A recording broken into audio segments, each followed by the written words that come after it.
and the rumors are mostly true.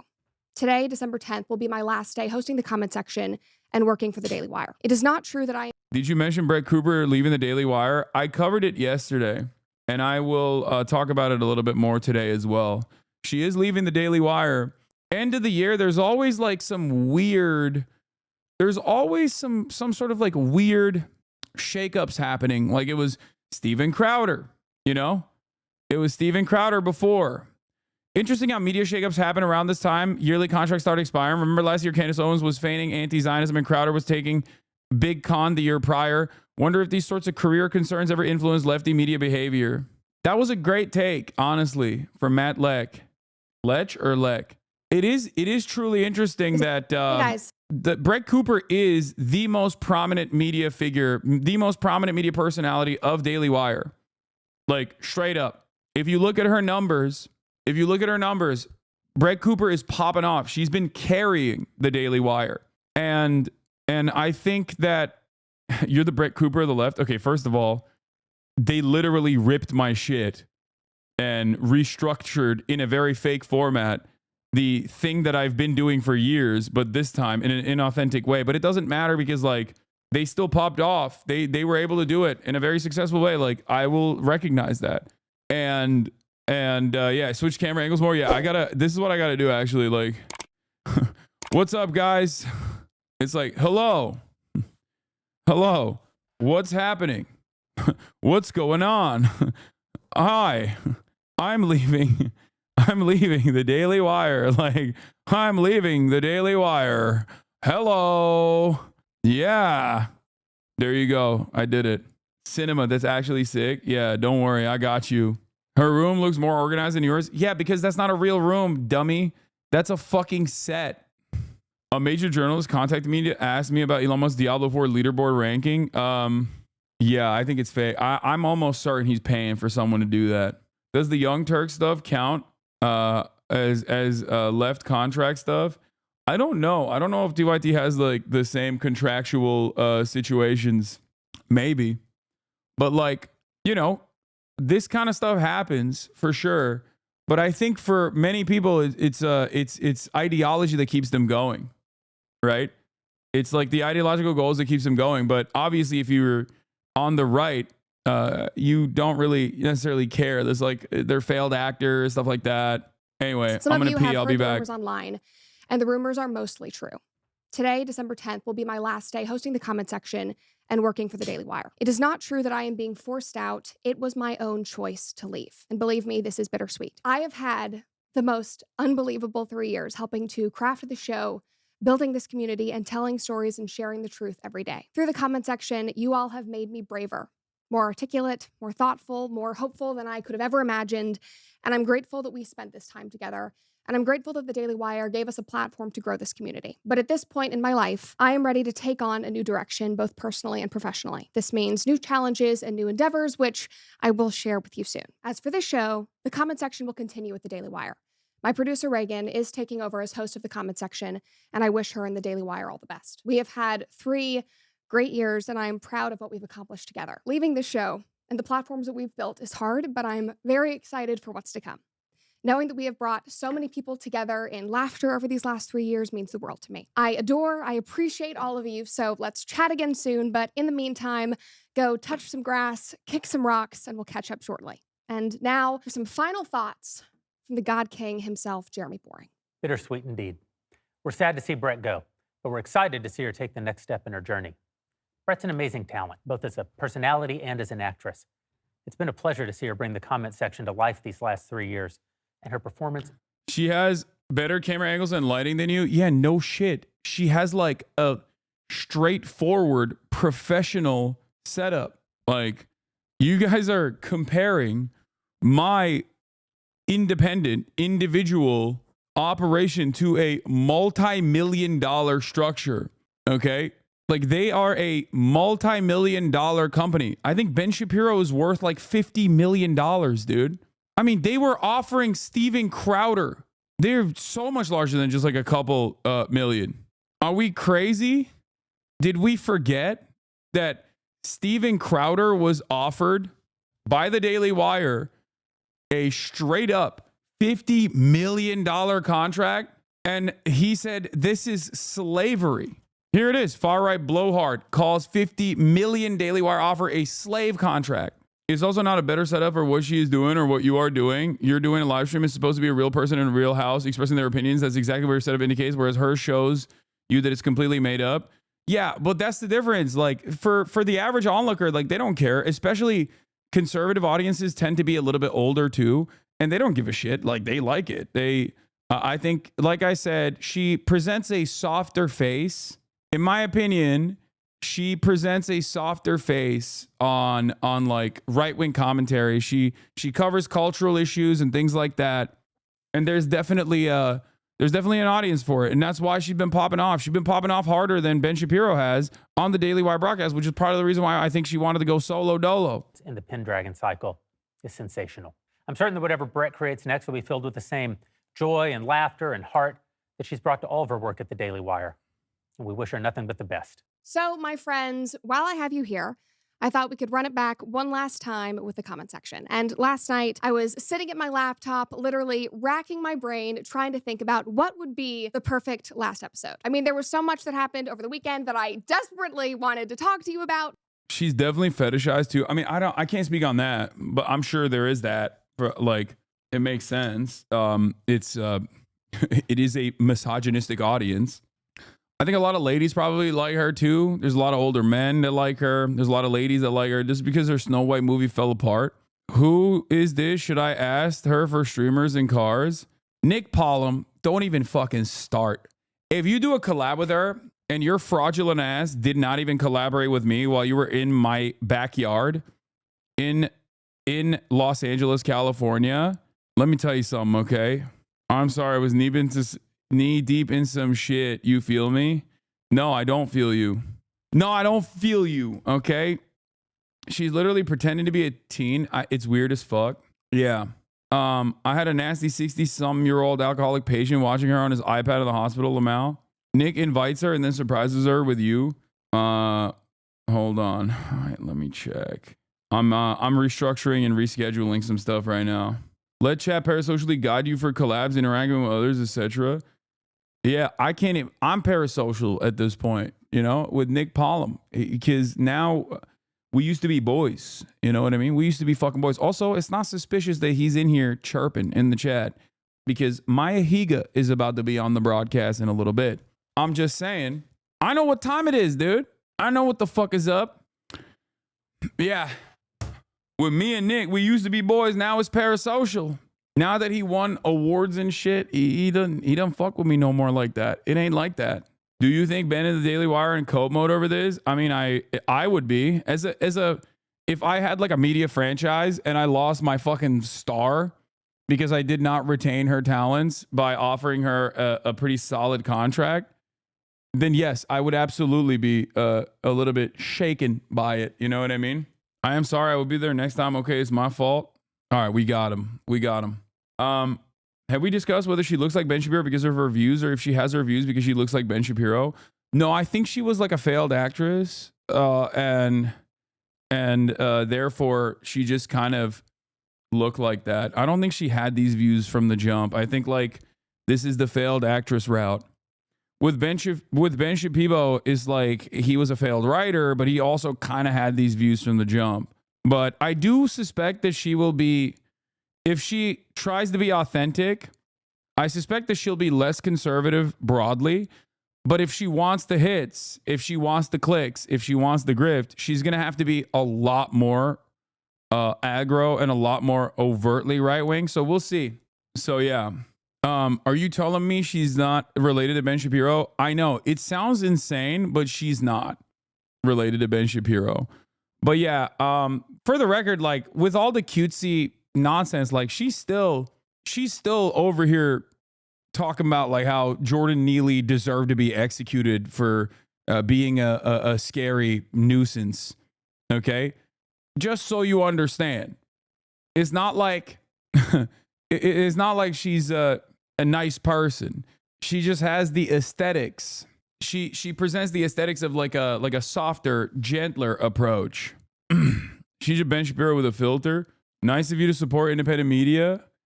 Wait, what? I don't follow her on Instagram, but I did follow her on Twitter. I don't know why you had to fake this. I did recently follow her on Twitter because I wanted to see what was going on with this. I wanted to see where she'd be going next. Yeah, Brett's fans were all creepy old men fawning over a hot young girl streaming from her bedroom. That show was never about Brett giving actual political analysis. It was about using a cute young girl to reassure how right and in touch old conservatives are. There's a reason all the guys on Daily Wire have desks and offices and sets and smoke cigars where Brett is a colorful children's bedroom as hers. Yeah, I think they wanted to make inroads with a younger audience. And like I showed yesterday, she did. I don't think she made inroads with a younger audience necessarily, but she did definitely have. She did definitely get a lot of play. She was kind of carrying the franchise a little bit. Like she was the Daily Wire's most successful. She was the Daily Wire's most successful entity.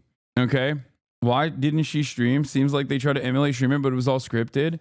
Yeah. I think it's really interesting that that like what I've been doing, and this isn't like me gassing myself up. Like we saw this with Turning Point USA and other right-wing groups when they had like their documents leaked. They openly were talking about having like emulating what I do, and this is the process. Like they literally were like, let's make a show of someone who is like fake streaming from their bedroom or from their living room, whatever, in an identical fashion to what we've seen with other successful media products in the political sphere.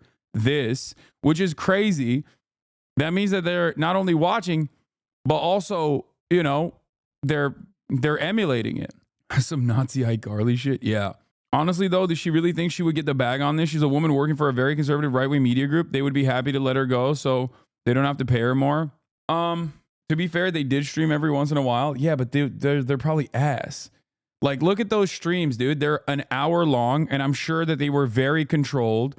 And notice how little views they got, except for, I guess, live from Buckingham Palace. We're actually here. I think they thought we were faking when we said that we were going to be at, look behind us, Buckingham Palace. We are here. The day of the coronation. How exciting. Wow. Both of the girlies that are no longer with the Daily Wire. Look at that. Both of the girlies. How would someone be able to hear me call XC dumb and the respond in the chat saying, says you? I don't know. Why are you asking me about your chat battles? Let's, they have. Yes, you are correct, Kate Middleton. She looked absolutely, was a woman bishop, which was very. Right out here, actually. I don't know what they were protesting.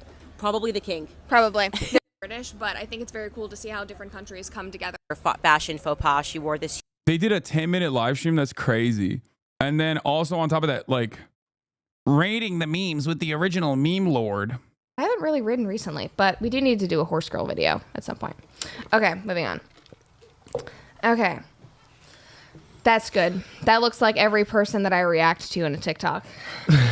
This is basically every person. This is so shit, dude. Because I don't really care if you guys see my screen. I don't have anything incriminating on this. What is that? You guys don't remember this? I don't remember this. No. Am I supposed to know? It's a good reaction meme, though. Yeah. They were I think it was the Golden Globes, and someone on. This shit is ass. No wonder they have. No wonder the. Welcome back to the comment section. This is no wonder this is like obviously a very clearly streamlined process that they made. Twitch experience, both for boomers. Yeah, I can radicalize Candace. I'll fix her. She just needs to give me a chance. Okay, stop. Candace Owens is, Candace Owens is radicalized all on her own. Trust, okay? She's radicalized in a different direction, and not in a direction where you can do anything with that. I wonder if am I still blocked by Candace? Oh, maybe she unblocked me. Oh no, I am still blocked, but I can now see people beyond the block. Shouts out to Twitter for that. Making an important announcement today on the show. I've been joined by most special guests to discuss that announcement. This will be the most important piece of content I've ever shared. It premieres in 38 minutes. You think she's going to link up with Brett Cooper? I doubt it. Cause the way I see it is like Candace is she's too toxic. You know what I mean? She's like entirely too toxic. She pops off. Like she also does really well. Okay. She does really well. Make no mistake. But there is Like she is overtly anti-Semitic, but more importantly for the conservative movement, it's not the anti-Semitism that's a problem. That much is clear. They literally hired her knowing full well that she was anti-Semitic. She's also an anti-Zionist on top of that. She's anti-Semitic, but also anti-Israel. And that, well, that's a bridge too far. That's completely unacceptable. And she got fired for it from the Daily Wire for that reason. So I don't think someone like Brett Cooper, unless they are ideologically committed to presenting themselves or collaborating and aligning with like someone who is an overt anti-Semite, I doubt that she will do that. Does that make sense? But maybe I'm wrong. You were wrong about the Queen. Yeah, I mean, the Queen is probably like Clandis. New former Israeli President Reuven Rivlin said that relations between Israel and Queen Elizabeth II were difficult because she believed that every Israeli was either a terrorist or the son of a terrorist. Yeah, I think the Queen probably has a different approach. You know what I mean? I don't think she's like a diehard anti-Zionist necessarily, but in the Clandis Owens type. I suspect she's on the Clandis Owens category. Well, I mean, also she was alive when they did do terrorism. If you listen to my Oxford and Cambridge speech, I brought this up, but like the people that did the acts of terror that were responsible for the King David Hotel like bombing campaign that killed a shit ton of people, that killed like 91 people, were never allowed back into the UK because they were considered terrorists. They were designated terrorists. So that was the British, the King David Hotel bombing was the British headquarters in British Mandate Palestine. And the early Zionist militias, like they did an act of terror there. And that's the reason why I think she's saying that. I don't think she's, yeah. There are a couple things here. I don't think the Queen is necessarily anti-Zionist. I think she's more anti-Semitic. You know, she's right for the wrong reasons. I should have said was because she's dead. Anyway, yeah.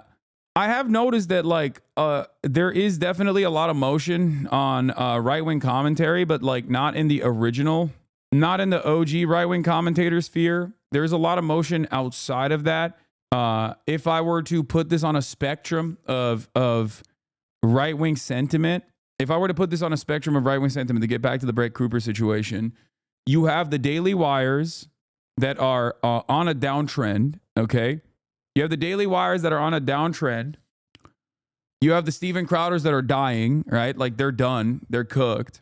But then there's a crop of like much edgier, much more insane right-wing content creators out there, like the Clandis Owenses of the world and the Tyler Hitler Veras of the world.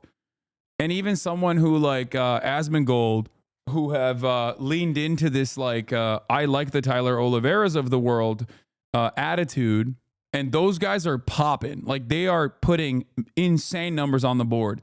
They're putting numbers on the board like I've never seen before. You know what I mean?